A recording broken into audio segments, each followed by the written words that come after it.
Pulling out my phone, I sent a forlorn, "I'm here, where are you?" message to the group, only to see the clock of doom pop up beside it. Who'd have thought an event that took place literally underground and surrounded by concrete would have bad mobile phone reception? "You do realise," warm breath brushed my cheek, "that those ears aren't even white?" I turned to find a stranger standing next to me. Quite a cute stranger, with that pointy, foxy look I've always found weirdly charming. "Yeah, but I was late, and you're not wearing a costume at all." He grinned, looking even pointier and even foxier and even more charming, then flicked his lapel aside to reveal a sticky label that read, "Nobody." "I'm guessing that's an irritatingly obscure reference." "I only wish I had such eyes," the king remarked in a fretful tone, "to be able to see nobody." "You smug git." That made him laugh. "Fancy dress parties bring out the worst in me." It wasn't quite the longest I'd spoken to a guy without fucking the whole thing up, but it was definitely climbing the leaderboard. What was important here was not to panic and try to protect myself by transforming into an unbearable wanker or a gargantuan man-slut. I hate to imagine who they bring out the best in. "Yeah, that," another grin, another flash of his teeth, "would be Malcolm." "Everything brings out the best in Malcolm. He could make people celebrate having to pay 10p for a carrier bag." "Please don't give him ideas. By the way," he leaned a little closer, "I'm Cam, but since you almost certainly misheard me, I'll answer to any one-syllable name with a vowel in the middle." "Nice to meet you, Bob." "You smug git." Even through the strobes, I caught the glitter of his eyes, and found myself wondering what colour they were away from the shadows and artificial rainbows of the dance floor. That was a bad sign.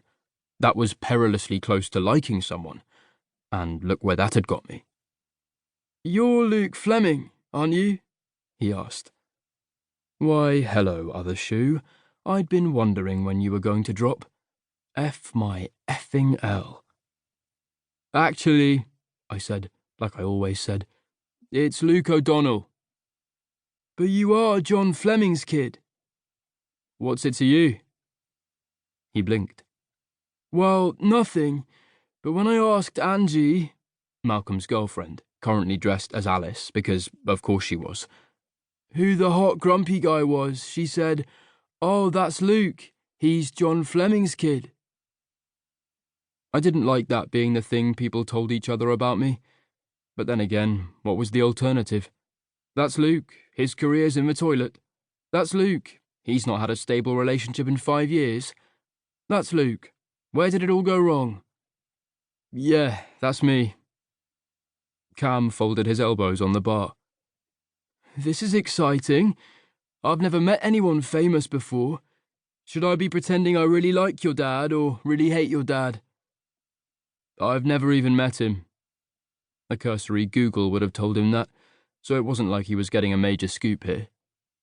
"So I don't particularly care."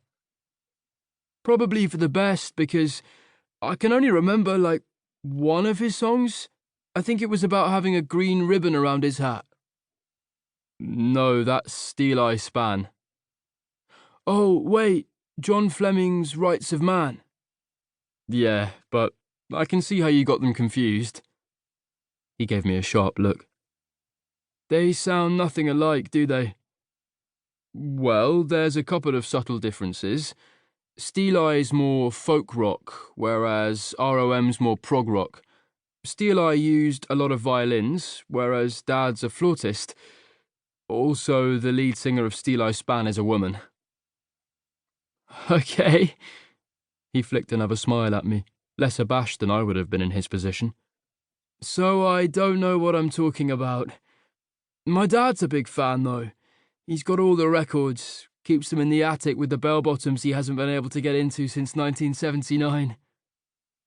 It was beginning to sink in that, about 8 million years ago, Cam had described me as hot.